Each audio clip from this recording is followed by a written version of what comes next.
Olá, meus irmãos, a paz do Senhor, como que vocês estão? Espero que bem.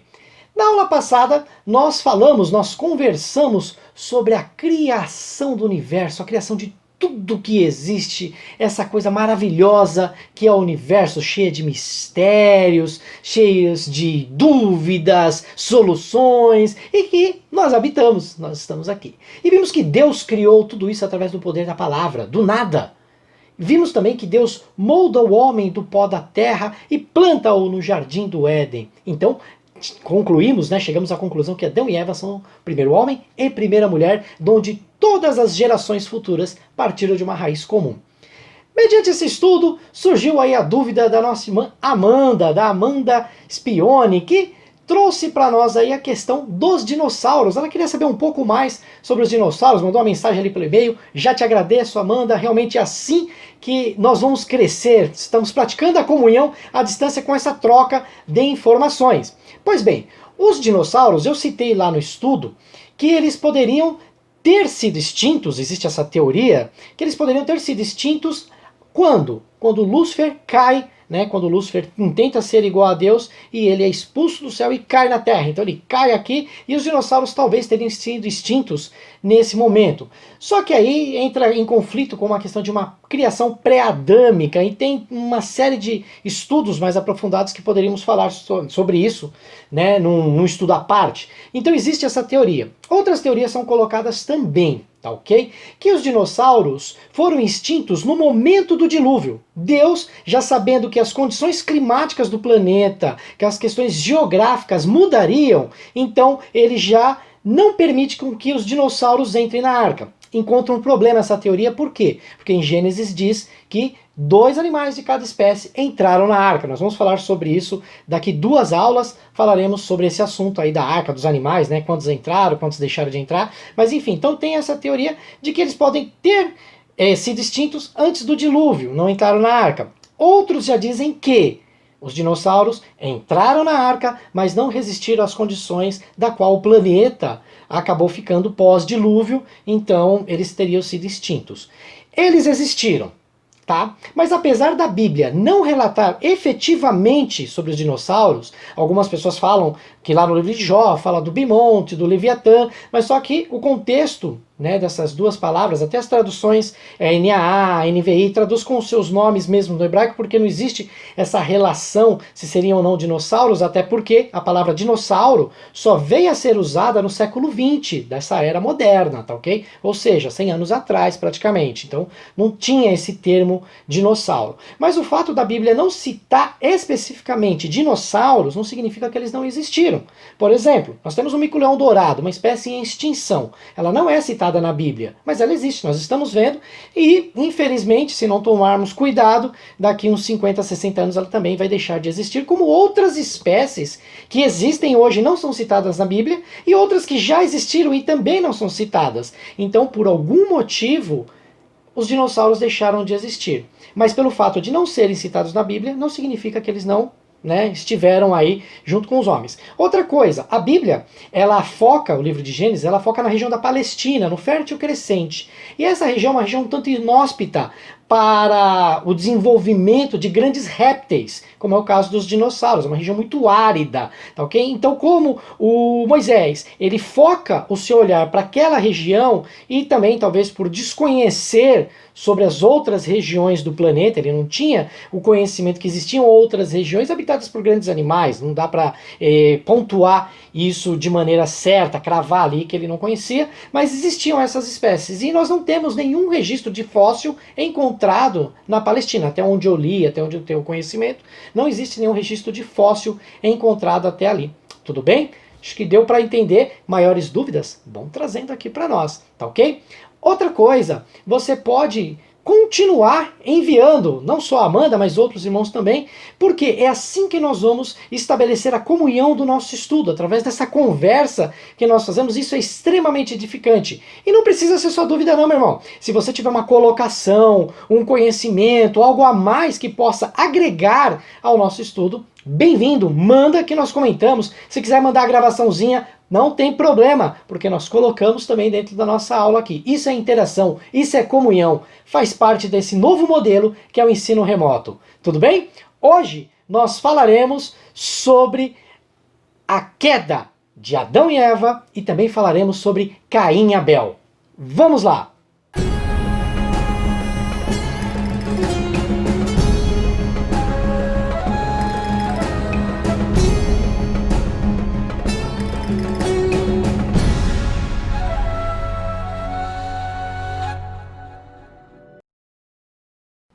Falar sobre a queda é se deparar com uma narrativa que apresenta uma questão que atormenta os teólogos, filósofos, pastores, professores.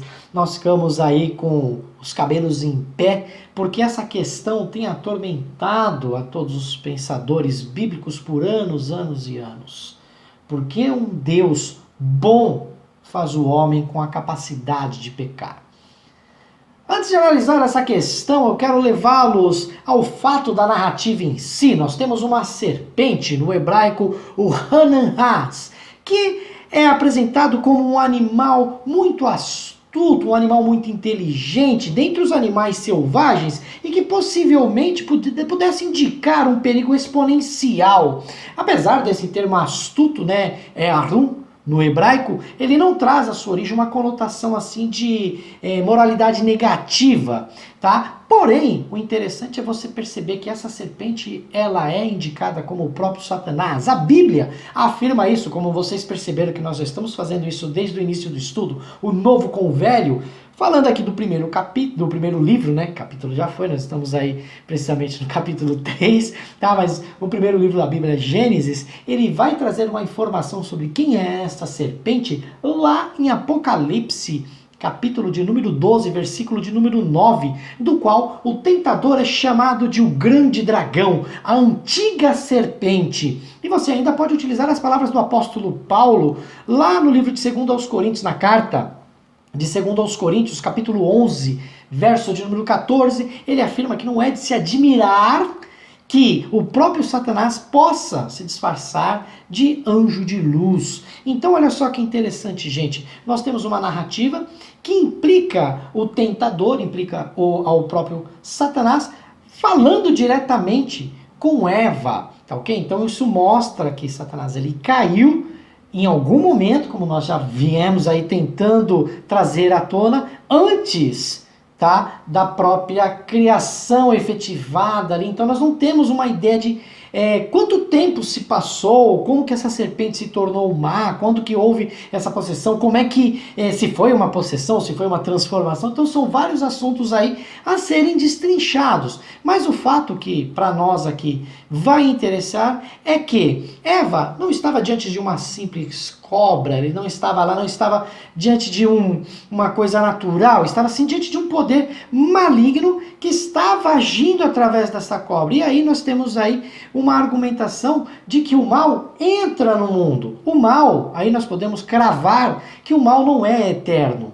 O mal, ele aparece, então ele não tem essa questão de eternidade, sempre existiu, não, ele entra na Terra, então ele tem um ponto de partida. Não sabemos o quando, mas que existe um ponto de início para o mal, existe. E esse mal é o que vai agora trazer essa confrontação com Eva, que faz o quê, gente? Ela come daquilo que Deus disse que não poderia ser comido. Muitas pessoas colocam, principalmente nos desenhinhos da escola dominical, para as crianças, nós vemos aquela ideia da maçã, mas não se sabe qual fruto era esse, Mas a questão era que um fruto, de certa forma, tentador, vamos dizer assim. Eu particularmente prefiro muito uva, Eu adoro uva, então, para mim, talvez, eu faria o meu desenho de escola dominical com uma uva. Mas a questão não foi o fato de ter comida em si, mas o fato de que, da mulher, ao comer esse fruto e entregar para Adão, e este comer também, mostram o quê? Um ato de desobediência e rebeldia ao próprio Senhor, fazendo o quê? Com que de algum modo, assim,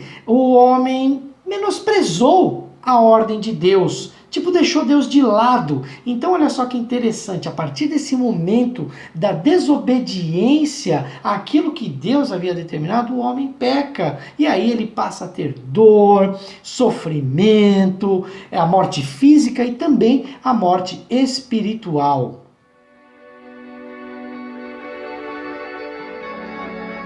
Mediante tudo isso que nós falamos, todo esse exposto, é necessário, então, que tenhamos uma conclusão em mente sobre a origem do mal. Deus teria criado o mal? Para fazer isso, eu quero que você venha comigo nessa linha de pensamento, que nós voltemos um pouquinho atrás no nosso estudo, nas aulas que nós já assistimos, que nós já conversamos.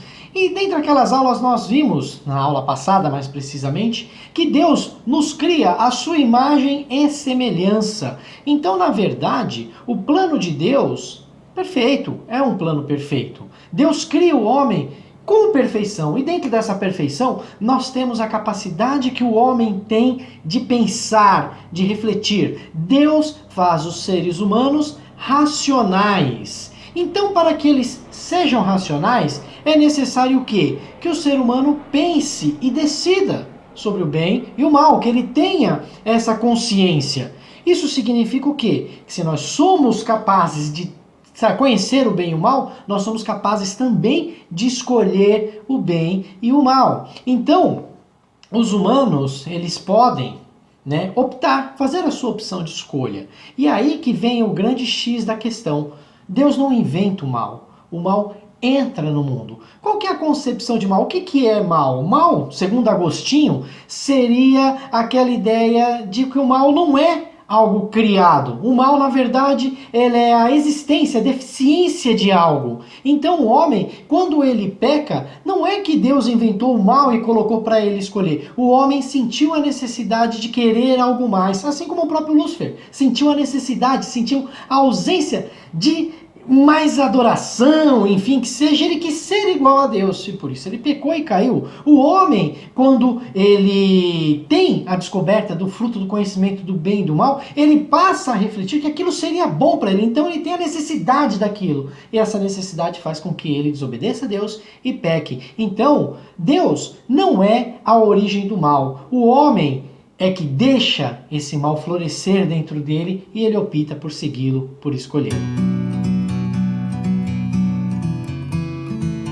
O versículo de número 15, desse capítulo de número 3, ele também é chamado de proto-evangelho. Então aqui nós temos o aparecimento da primeira revelação messiânica, o anúncio das boas novas, do qual apontam para o sacrifício na cruz do Calvário por Cristo. Ou seja, da mulher nasceria um rei onde todas as nações viriam a ser abençoados e esse pisaria a cabeça da serpente e essa, obviamente, como diz o texto, lhe feriria o calcanhar e aí automaticamente nós temos uma referência direto à pessoa de Cristo e é o sacrifício que ele faria, comprovando aquilo que já está escrito que o Cordeiro foi morto antes da fundação do próprio mundo, ou seja, o Senhor da história já estava com ela prescrita na palma da sua mão, tá ok? Você pode estar pensando assim, nossa, o Sandro, momento ele é meio calvinista, como eu fui agora, em certo momento ele é arminiano, o que está acontecendo? Para tanto eu indico para vocês esta obra, tá ok? Eleitos, vírgula, mas livres, do Norman Geisler. Ele traz uma relação e um contrapeso, uma balança, tentando colocar as duas teorias, tanto a calvinista quanto a arminista, numa balança e tentando fazer com que elas se equilibrem. Continuando o relato bíblico, a narrativa que nós estamos estudando, nós vamos perceber que o homem ele é expulso do paraíso e traz em sua bagagem, mediante essa expulsão, uma série de consequências que viriam a ferir a humanidade, gente, até os dias de hoje. Ah, Sandro, então quer dizer que é uma maldição hereditária que eu estou pagando pelo pecado de Adão? Não! A verdade é que nós temos, com essa entrada do mal no mundo, quebrando essa ideia do que havia de ser perfeito, ele faz com que nós, seres humanos, atentemos geralmente para coisas que são ruins, coisas que são más. Nós temos uma inclinação a fazer aquilo que é errado. E com os personagens bíblicos não foi diferente. E aí, o escritor do livro de Gênesis, ele vai dar sequência a essa narrativa, a essa história, e ali no capítulo 4, ele vai parar e comentar sobre a história de duas figurinhas que são pano para manga, uma em especial. Ele vai falar sobre Caim e Abel.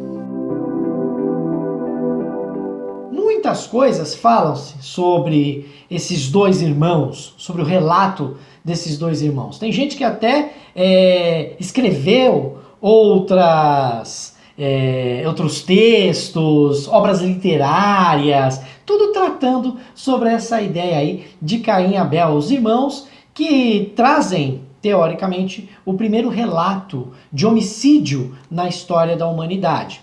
E aí, eu não quero me prender apenas a esse ponto, porque é um ponto histórico, um ponto pacífico aqui para nós, saber que houve esse homicídio, que Caim realmente mata Abel, mas a questão é, como o nosso estudo ele tem esse guiar, né, essa tendência a levantar questões, surgem aquelas perguntas, né? Quem que era a esposa de Caim? Quem que Caim iria temer? Por que o sacrifício de Caim não foi aceito? E eu gostaria de trabalhar com vocês exatamente sobre isso, as teorias que nós temos, que são levantadas com relação a essas três perguntinhas. Então, para isso, nós precisamos aí fazer um pouquinho do uso da lógica e da exegese para chegar à compreensão de alguns desses pontos supostamente duvidosos. Fato é que nenhuma explicação é dada quanto à origem da esposa de Caim.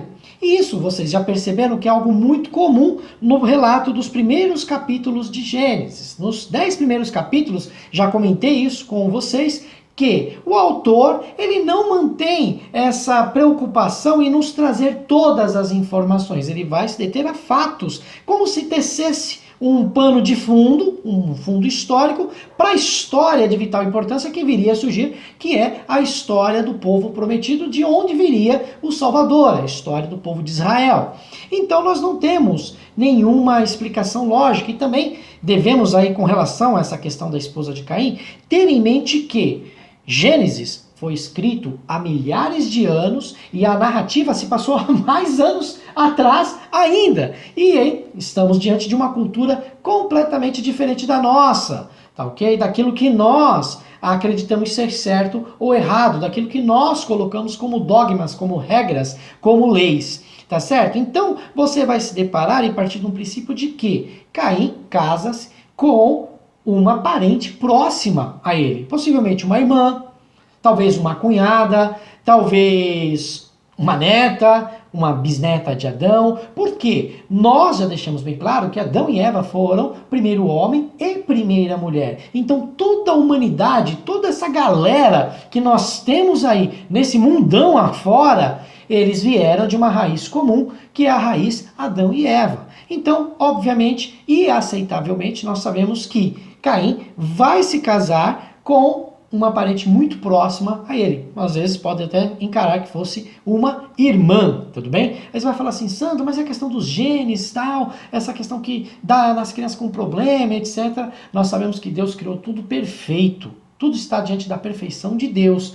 E o erro, o pecado que veio destruindo e veio acabando e trazendo essas consequências. São consequências, que eu disse, Adão trouxe na bagagem N consequências. E essas consequências estão aparecendo aí até os dias de hoje, tudo bem? Então o fato é, Caim vai se casar provavelmente com alguém próximo a ele. Outra questão que nós temos aí é que depois que Caim comete o homicídio, que ele mata o seu irmão Abel, ele fica meio preocupado, porque ele teme pela sua própria vida. E aí o que acontece?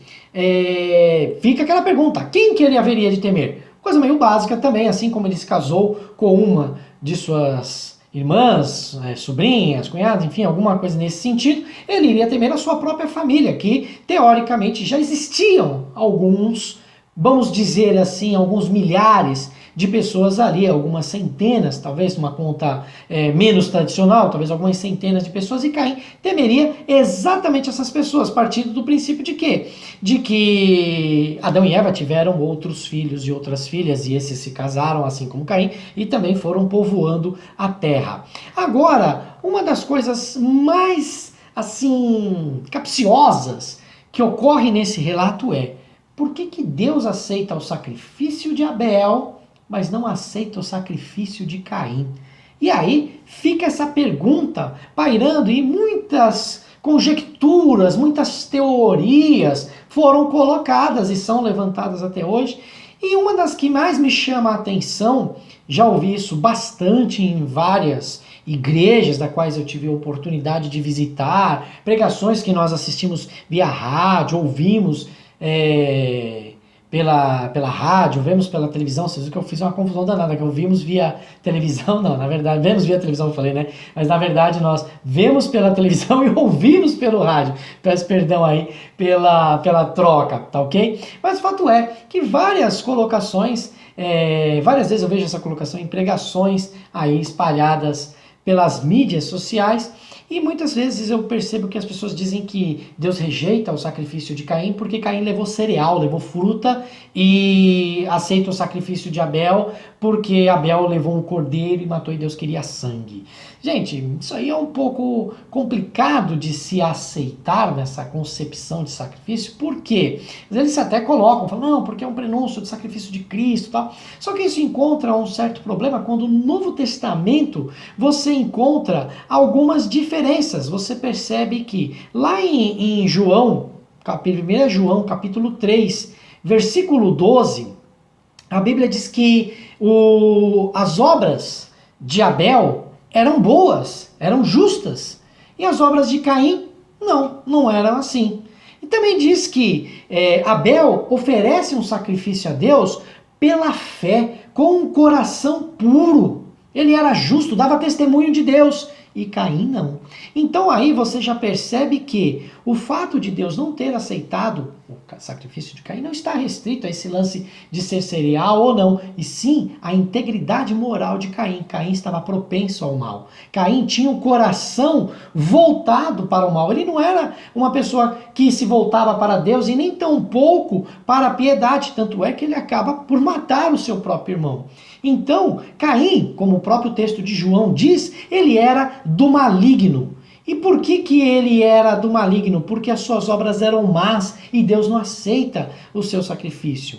É interessante você perceber que Caim, ele de certa forma, ele nem se arrepende de ter matado seu irmão. Ele fica preocupado, nossa, e agora? As pessoas vão querer a minha pele, os caras vão querer me matar porque eu matei o meu irmão, até que Deus coloca um sinal sobre ele, né? Enfim, mas o fato é que Caim, ele não se preocupa em até mesmo querer se voltar para Deus ou de repente se arrepender. Você percebe um Caim um tanto arrogante em oferecer ao Senhor. Ele vai lá simplesmente e coloca o sacrifício. Já Abel não. Abel leva o seu melhor. Abel leva aquilo que era das suas primícias. O termo em hebraico para primícias que Abel leva para Deus é o mibekorot. E esse termo, ele traz a ideia de que era o melhor que Abel tinha. Ele leva mostrando a sua devoção e o seu reconhecimento que tudo vem de Deus, que tudo é para Deus.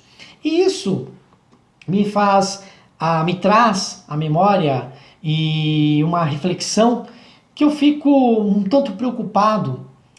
Como que nós estamos nos apresentando a Deus? Como que eu estou me chegando ao trono? Eu percebo por muitas vezes que as pessoas, elas se achegam a Deus de maneira arrogante, como Caim. Eles não colocam Deus como o que realmente Deus é. Eles colocam Deus como um escravo. Eles inverteram.